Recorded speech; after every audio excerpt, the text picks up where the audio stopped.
Gold, trusted gold buyers. మీరు తాకట్టు పెట్టిన బంగారాన్ని విడిపించి ఈ రోజు ఉన్న మార్కెట్ ధరకు కొనబడను. పిలిస్తే వస్తావుగా, ఇకపైన ఏ ప్రాబ్లం లేదుగా. అదే లైసెన్స్ కూడా దొరికింది కదా. ఆహా, లైసెన్స్ చేతికి రావాలి, అప్పుడే ఏ సమస్య ఉండదు. అనుమానపు పక్షివి, పెళ్లి ఫిక్స్ అయిపోయింది. శుభలేఖలు కూడా అందరికీ పనిచేసాం. అయినప్పటికీ నీకు అనుమానం తగ్గలేదు కదా. నాకు ఎటువంటి అనుమానం లేదు. అయినా మా నాన్నగారిని తలుచుకుంటేనే నాకు భయంగా ఉంది. పెళ్లికి ముందే మనం ఇలా తిరగడం చూస్తే నాన్నగారు కోప్పడతారు కదా. ఇలా మనం కలిసి తిరగడం చూశారు కాబట్టి ఆయన మన పెళ్లిని తొందరగా ఫిక్స్ చేశారు. నేనన్నది మీ నాన్నగారి గురించి. ఏయ్ నిన్ను ఈ టైంలో ఆయన గుర్తు చేయాలా?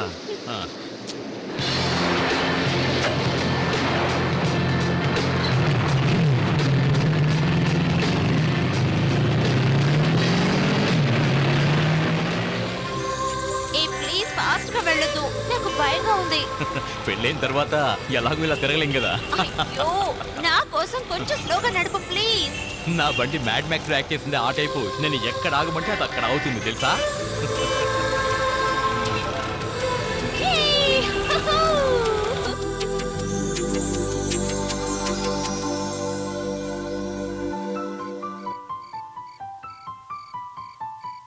మేడం, మరి నేను బయలుదేరుతానా? లోపలికి రా, నాన్నగారిని చూసి వెళ్ళు. అయ్యో, టైం అయిపోయింది. నువ్వు అంకుల్తో చెప్పే, నేను బయలుదేరుతాను. Okay bye bye.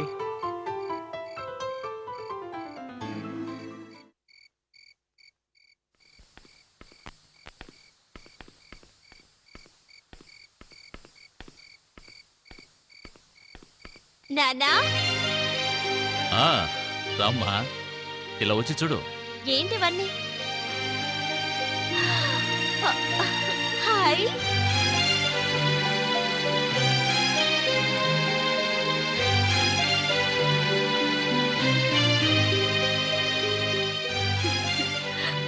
చాలా బాగుంది నాన్న.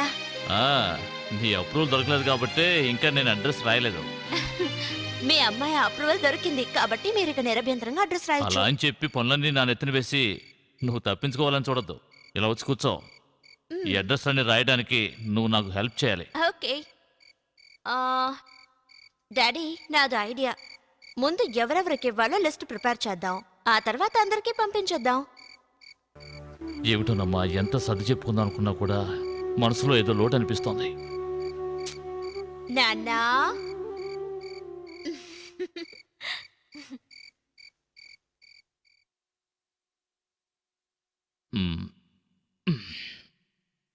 రాణి ఎక్కడా? సారీ డాడీ, కొంచెం లేట్ అయింది. మీరు తింటూ ఉండండి, నేను ఇప్పుడే వచ్చేస్తాను.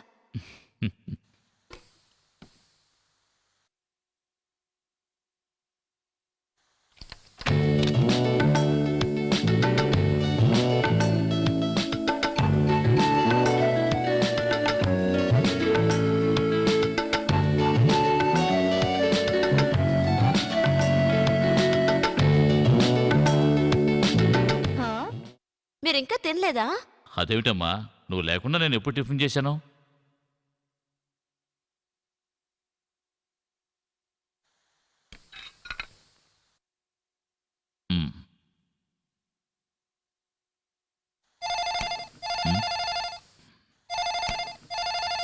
నేను చూస్తాను, కూర్చో.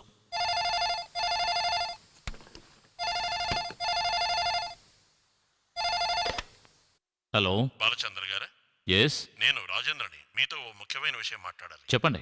మీ అమ్మాయికి మా అబ్బాయికి నిశ్చయించుకున్న పెళ్లి జరగదు. ఏమంటున్నారు? కారణం? కారణం ఏమిటి అని నన్ను అడుగుతారేంటి? మీ భార్య చనిపోయిందని నాకు అబద్ధం చెప్పారుగా.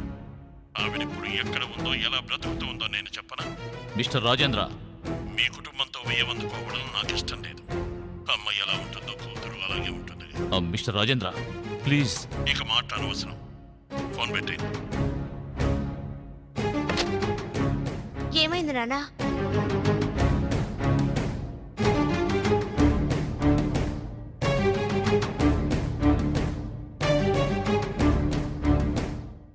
ఎవరు నాన్న ఫోన్ చేసింది? ఎందుకు అదోలా ఉన్నారు? ఏమన్నారో చెప్పండి నాన్న, చెప్పండి. రాజేంద్ర అంకుల్. ఏమన్నా నాతో చెప్పండి నాన్న ప్లీజ్. ఈ పెళ్లి జరగదు అని చెప్తున్నారు. ఎందుకు జరగదు? అంకుల్ ఆ మాట అన్నారా? మా ఇద్దరికి నిశ్చయమైన ఈ పెళ్లి జరగదా నాన్న? జరగదమ్మా. దీనికి కారణం ఎవరు నాన్న? ఎవరు చెప్పండి. మీ అమ్మేనమ్మా. తన వల్ల ఈ పెళ్లి ఆగిపోయింది. ఆవిడికి మనకి ఏ సంబంధం లేదని మీరేగా అన్నారు. ఇక ఇప్పుడు ఏమనుకునే ప్రయోజనం లేదమ్మా. రాజుకి అన్ని వివరంగా చెప్పాను, ఆయనకి ఏ ప్రాబ్లం లేదు అన్నారు. తప్పు మన వైపే ఉందమ్మా. మీ అమ్మ గురించి అన్ని వివరాలు ముందే చెప్పుండాల్సింది. ఒక అబద్ధం చెప్పి పెళ్లి చేయాలనుకోవడం నేను చేసిన పెద్ద తప్పమ్మా. మీరు నిజాన్ని ఆయనతో చెప్పుండొచ్చు కదా. మా నాన్నకి తెలియకూడదని రాజు చెప్పాడని వాళ్ళ నాన్నగారితో మీరు మాట్లాడొచ్చుగా. అదేమిటమ్మా, ఈ విషయం గురించి రాజు చూసుకుంటాడు, మీరు అనవసరంగా ఉరి అవద్దని చెప్పావు. అవును, ఆయనే చెప్పారు. పెళ్లికి ముందే చెప్తే ఒప్పుకోరని భయపడ్డారు, అందువల్ల చెప్పలేదు డాడీ. రాజు భయపడినందువల్లే మీ అమ్మ విషయం వాళ్ళ నాన్నగారికి తెలిసి ఇప్పుడు వాళ్ళ నాన్నగారి పెళ్లి ఆపేస్తున్నారు. అన్ని విషయాలు పెళ్ళైన తర్వాత చెప్పొచ్చులే అని రాజు అన్నారు నాన్న. ఒకవేళ పెళ్ళైన తర్వాత ఈ విషయం తెలిస్తే వాళ్ళ నాన్నగారు కోపడరా? ఏది ఏమైనా ఆ ప్రాబ్లం నేను ఫేస్ చేస్తానని రాజు అన్నారు నాన్న. సరే, ఇప్పుడు మనం ఏం చేయాలి? నాకేం అర్థం కావట్లేదు, ఏం చేయాలో తెలియడం లేదు.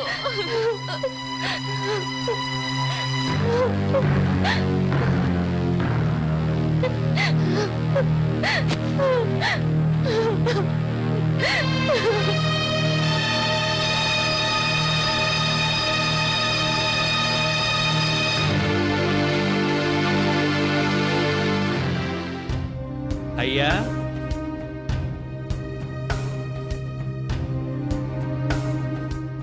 నమస్కారం అయ్యా. ఆ, ఏమిటి వాసు? పెళ్ళికి ఏ వంటలు చేయాలో చెప్తా ఉన్నారండి. ఆ, వద్దు, ఈరోజు వద్దు, ఇంకో రోజు చెప్తానులే, తర్వాత కబురు చేస్తాను.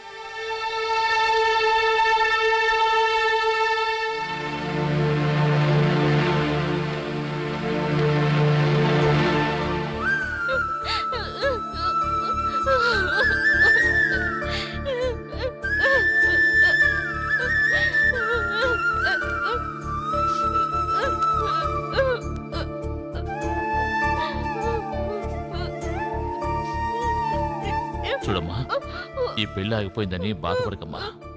ఇదేమీ లోకంలో జరగంది కాదు కదా. అది కాదు నాన్న, నలుగురికి తెలిసేలా నిశ్చితార్థం కూడా జరిగింది. నిశ్చితార్థమే కదా జరిగింది, పెళ్లి జరగలేదు కదా. జరిగిందంతా మన మంచిగా అనుకోమ్మా. అయినా రాజు ఇలా చేస్తాడని కళ్ళు కూడా ఊహించలేదు. రాజు మాత్రం ఏం చేస్తాడమ్మా, అందరిలాగే అతను కూడా తండ్రి చోటు బిడ్డ, అందుకే భయపడుతున్నాడు. ఏంటి నాన్న మీరనేది? పరువు పోయేది మనకే కదా. మన గురించి తెలియని వాళ్ళే అనుకుంటారమ్మా, వాళ్ళ గురించి మనకెందుకు చెప్పు. మీరెందుకు ఇలా మాట్లాడుతున్నారో నాకు తెలుసు.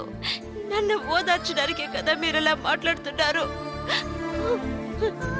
బాధపడకమ్మా, నీకు నేనున్నాను. రాజు కంటే నీకు మంచి భర్త వస్తాడు.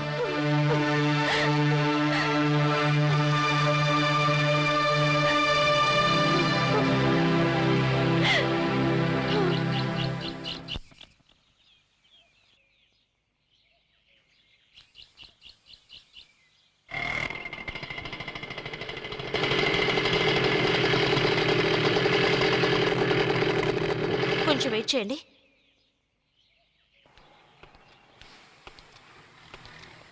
కేసు తొందరగా కంప్లీట్ అయిపోతుంది. తర్వాత మీరు మందు కొట్టి ఆ గొడవ చేశారు, ఆ కేసులో మాత్రం మీరు తప్పకుండా కోర్టుకి అటెండ్ కావాలి. ఏది అది ఇవ్వండి. తర్వాత రేపు హియరింగ్. అది ఒక్క నిమిషం సార్, ఇప్పుడే వచ్చేస్తాను.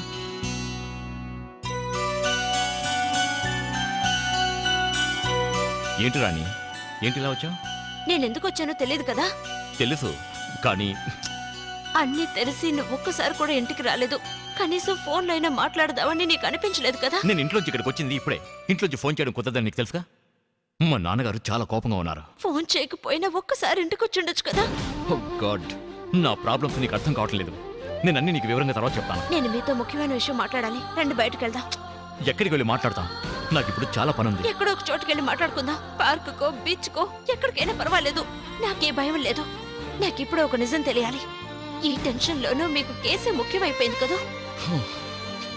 కేసు విషయంగా వచ్చిన వాళ్ళతో కొంతసేపు నేను డిస్కస్ చేసి రావాలి. వచ్చిన వాళ్ళు కాసేపు మీకోసం వెయిట్ చేయలేరా? నువ్వెందుకని అర్థం చేసుకోకుండా మాట్లాడుతున్నావు? వచ్చిన వాళ్ళని ఎలా వెయిట్ చేయమని చెప్పంటావు? దయచేసి నా ప్రాబ్లం అర్థం చేసుకోండి. నా కోసం ఒక అరగంట స్పెండ్ చేయలేరా? పనిలో ఉండేటప్పుడు ఎలా రమ్మంటావు? నేను ఈవినింగ్ ఎలాగైనా వచ్చి నిన్ను కలుస్తాను. అంతవరకు వెయిట్ చేయడం నా వల్ల కాదు. రాజు ప్లీజ్. నా ప్రాబ్లమ్స్ని నువ్వు ఏమాత్రం ఆలోచించటం లేదు.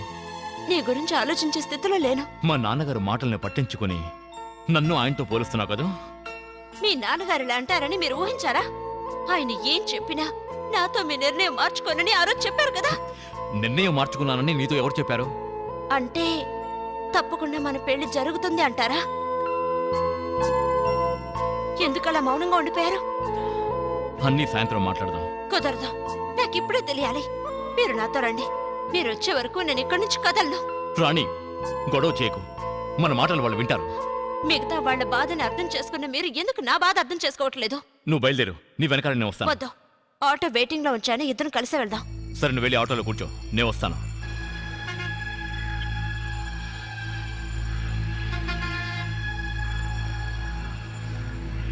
వెళ్దామమ్మా. వెయిట్ చేయండి. నా ఫ్రెండ్ కూడా వస్తారు.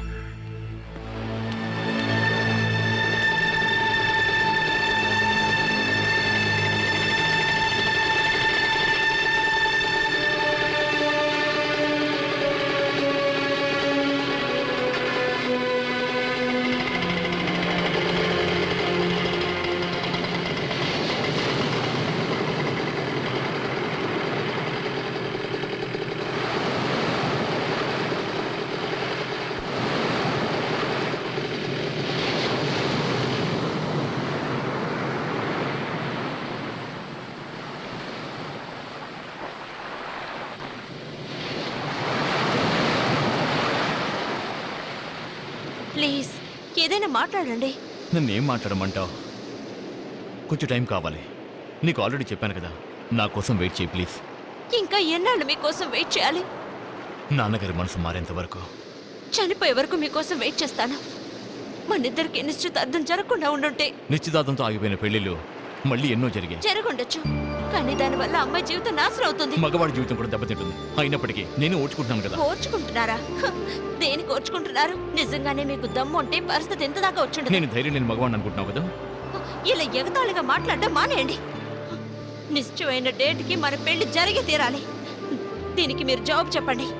నేను ఒక్కడిని ఒప్పుకుంటే ఈ పెళ్లి జరిగిపోతుందా? మరి ఇంకెవరు ఒప్పుకోవాలి? నాన్నగారు, మీ అమ్మ గురించి తెలిసినప్పటి నుంచి ఆయన నన్ను తెగ టార్చర్ చేస్తున్నారు. నేను మిమ్మల్ని లవ్ చేసేటప్పుడు అన్ని విషయాలు చెప్పాను. మా నాన్నగారికి తెలియకూడదు అని మీరేగా నాతో అన్నారు. నాన్న ఇంత మొండిపట్టు పడతారని నేను ఎప్పుడూ ఊహించలేదు. కట్టుకున్న భర్తను వదిలేసి పరాయి మగాడితో సంబంధం పెట్టుకున్న సంస్కారం లేని కుటుంబం నుండి అమ్మాయిని కోడలుగా తీసుకురావడం తనకిష్టం లేదు. ఆ తల్లి గుణాలన్నీ కూతురికి ఎక్కడుంటాయని మా నాన్నగారు చాలా భయపడుతున్నారు. ఈ విషయం తెలుసుకున్న తర్వాత మా బంధువులు మిత్రులందరూ నాకు చాలా దూరం అయ్యారు. ఇప్పుడు ఏ సపోర్టు లేకుండా నేను ఒంటరి వాడినయ్యాను. మీరు ఒంటరి వారని ఎవరన్నారు? మీకు నేను లేనా? మా నాన్నగారు లేరా? నా తల్లిదండ్రులు వదిలేసి నీతో వచ్చేయమంటావా? రాజు, ఇది చీటింగ్. ఏం మాట్లాడుతున్నావు అర్థమవుతుందా? ఏం చీట్ చేశాను? నేనెవరు నిన్ను మోసం చేశానా? నేను అనుమతించుంటే అది కూడా జరుగుండేది. సరే సరే, ఏం చేయమంటావో చెప్పు. ఎంత నష్టపరిహారం కావాలో చెప్పు. నేను ఇవ్వడానికి సిద్ధంగా ఉన్నాను. రిజిస్టర్ ఆఫీసులో సంతకం పెట్టి నన్ను మీరు పెళ్లి చేసుకోగలరా? చేసుకుని ఉండేవాడిని. కానీ ఒకవేళ ఈ పెళ్లి గనక అయిపోయి ఉంటే మా నాన్నగారి ఆస్తి నుండి ఒక చిల్లి గవ్వ కూడా నాకు ఇవ్వనని చెప్పేశారు. నేను వేసుకునే డ్రెస్ కూడా మా నాన్నగారు కొనిచ్చిందే. అంతెందుకు, నా దగ్గరికి వచ్చే క్లయింట్లందరూ మా నాన్నగారి పేరు తెలుసుకుని నా దగ్గరికి వస్తున్నారు. ఇవన్నీ నేను కోల్పోతే మనం బతకడం కూడా కష్టం. ఇలా చూడండి, మా నాన్నగారికి ఇల్లు ఉంది, బ్యాంక్ బ్యాలెన్స్ ఉంది. అవన్నీ మనకే కదా. మామయ్య గారి ఆస్తి తింటూ కూర్చోవడం నాకు ఇష్టం లేదు. ఇప్పుడు నాకు బాగా అర్థమైంది. ఇలా చూడండి, ఇక మీదట మిమ్మల్ని ఈ విషయంలో కంపల్ చేయను. You're free. అందుకని నేను ఆత్మహత్య చేసుకోను. మిమ్మల్ని పెళ్లి చేసుకోవడం కోసం మా నాన్నగారు లాంటి మంచి వ్యక్తిని బాధ పెట్టను. మీకు మీ నాన్నగారు ఎంత ముఖ్యమో అంతకంటే 100 రెట్లు నాకు మా నాన్నగారు ముఖ్యం. Good bye.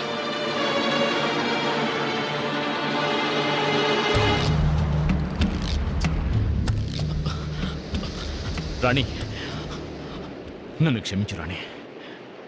That's all right. మనం కలిసి ఆటోలో వెళ్ళడం ఇకపై ఎవరు చూడనక్కర్లేదు. మీరు వేరే ఆటోలో వెళ్ళండి. ఇదిగోండి.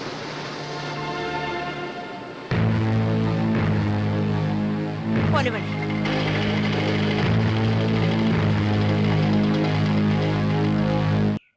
నమస్కారం అండి. కూర్చోండి. మీరు మళ్ళీ ఇక్కడికి వస్తారని నేను అసలు అనుకోనే లేదు. నేను రాకుండా ఎలా ఉంటాను? బాధపడేది మేమే కదా. ఇప్పుడు ఎందుకు వచ్చారో చెప్పండి. ఫోన్లో మీరు చెప్పిన విషయాన్ని కొంచెం కన్సిడర్ చేస్తే.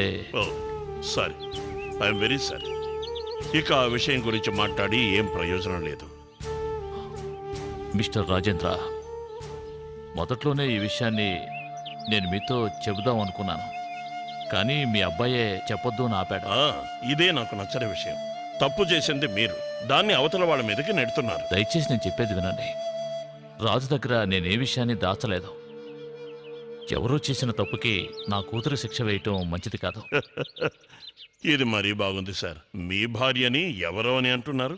3 ముళ్ళ బంధాన్ని చాలా తేలిగ్గా తీసుకుంటున్నారు. తప్పు చేసి వెళ్ళిపోయిన తన మొహం చూడకుండా, అమ్మాని పిలవకుండా నా కూతురు ఎంతో కట్టుబాటుతో పెంచాను.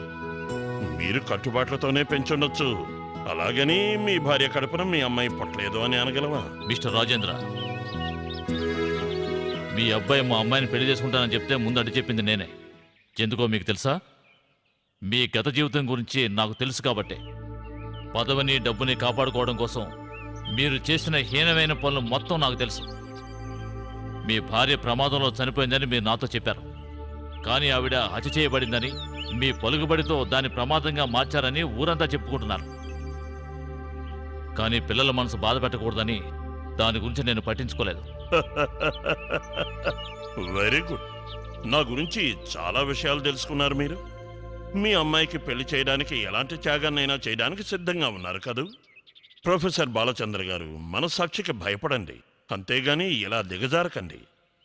మీరు సక్రమంగా ఉంటే తల ఎత్తుకుని బతకొచ్చు. మీరు మీ గత జీవితాన్ని ఎంత దాచిపెట్టినా కూడా దాన్నంత తేలిగ్గా మర్చిపోలేరుగా. ఈ పెళ్లి ఎలా జరిపించాలో నాకు తెలుసు, అలాగని క్రిమినల్ పనులు చేయడం నాకు ఇష్టం లేదు, అది తెలుసుకోండి. అసలు నేను ఇక్కడ రాకూడదని అనుకున్నాను. ఇటువంటి నీచమైన ఇంటికి నా కూతురు కోడలుగా రానందుకు నాకు చాలా సంతోషంగా ఉంది. నేను అనాల్సిన డైలాగుని మీరని వెళ్తున్నారు. అంతా టైం.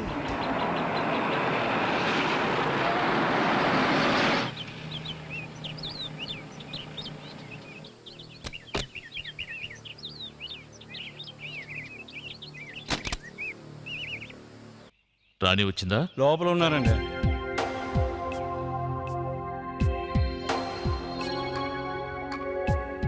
అమ్మా,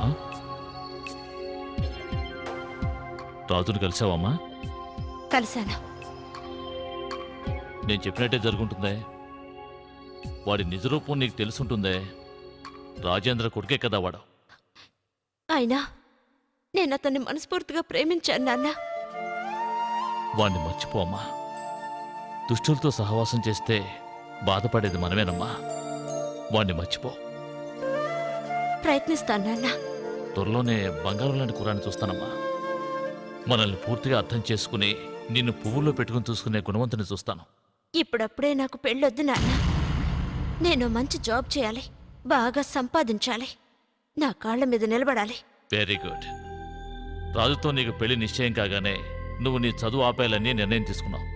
అప్పుడే నేను నీతో ఏమని చెప్పాను? మీరెందుకు అడ్వైస్ చేశారో నాకిప్పుడు అర్థమైంది నాన్న. రాజుని నమ్మి నేనన్నిటినీ వదులుకునుండుంటే నేను పూర్తిగా మోసపోయేదాన్ని. నేనొకటి చెప్తే వింటారా? చెప్పమ్మా. ఇంతవరకు నేను మీ దగ్గర అడగని విషయం ఇప్పుడు అడుగుతున్నాను. ఏమిటమ్మా అది? నా కన్న తల్లి నాకు ఊహ తెలియక ముందే నన్ను వదిలేసి వెళ్ళిపోయిందన్నారే, ఆవిడ పేరు మాత్రమే తెలుసు.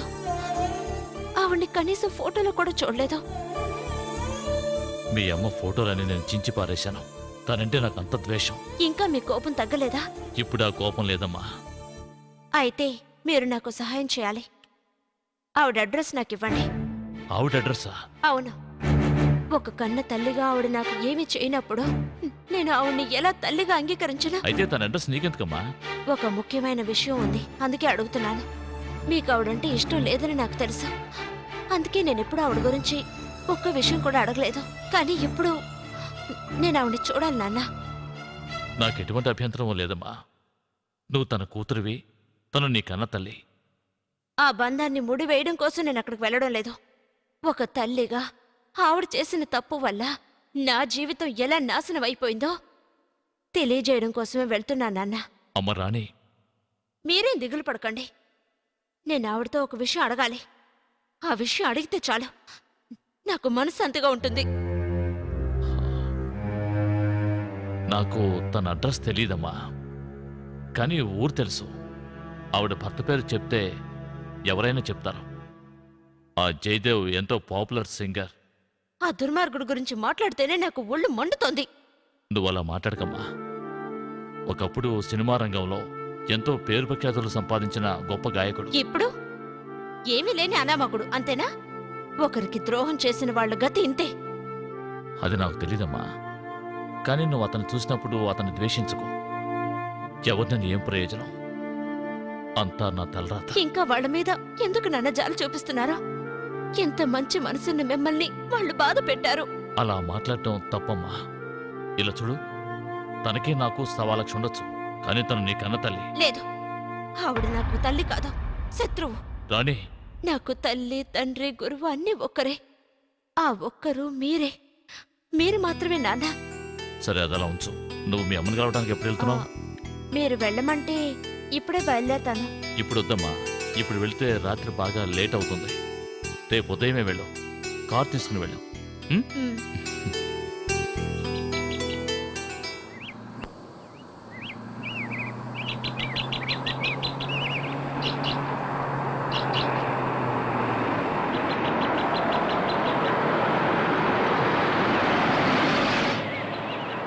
మీరు చెప్పిన ఊరు ఇదేనమ్మా. ఎవరి దగ్గరైనా అడ్రస్ కనుక్కోండి.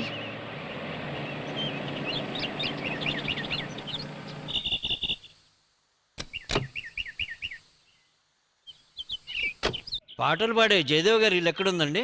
ఎవరు వీళ్ళు? మీరు ఎక్కడి నుంచి వస్తున్నారు? మేము చాలా దూరం నుంచి వస్తున్నాం. అతని ఇల్లు ఎక్కడుందో కాస్త చెప్పగలరా? చెప్పినా మీరు వెతికి పట్టుకోలేరు. అన్నా, మీరు ఆమెతో వెళ్ళి ఇల్లు చూపించరండి. వీళ్ళకి ఇల్లు చూపించేస్తాను, నేను టీ తర్వాత తాగుతానులే. రండి కూర్చోండి. అలాగేనండి. ఇప్పుడే పేపర్లు చదివాను నాకు వాహన యోగం ఉందని. చిన్నగా వెళ్ళండి, నేను చెప్తాను. జయదేవ్ గారు ఇప్పుడు ఎక్కడ కచేరీలు చేయటం లేదండి, సోషల్లో చెప్పట్లేదండి. ఇంట్లో బాగోట్లేదు కదా. ఆ రోజుల్లో ఎన్ని సినిమాల్లో ఎన్ని డ్రామాల్లో పాడిన గొప్ప గాయకుడు.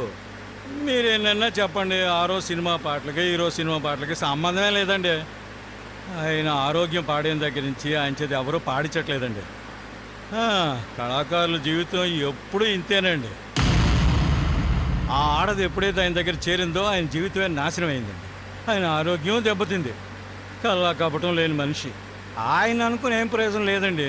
పాపం ఆయనకి ఏమీ తెలియదండి. 6-7 నెలల క్రితం టీవీలో చూశాను. పాపం ఆయనకి దగ్గు ఎక్కువ అవటం వల్ల సరిగ్గా పాడలేకపోయాడు.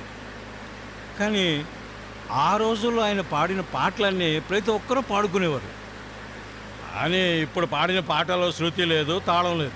ఇప్పుడు ఈ పాట జయదేవ్ గారే పాడారని మీరు చెప్పినా కూడా మీ మాట అసలు ఎవ్వరూ నమ్మరండి. ఒకరోజు మా పక్కింటి టీవీలో ప్రోగ్రాం చూస్తున్నప్పుడు వాళ్ళ ఆవిడ ఒకటే ఏడుపు.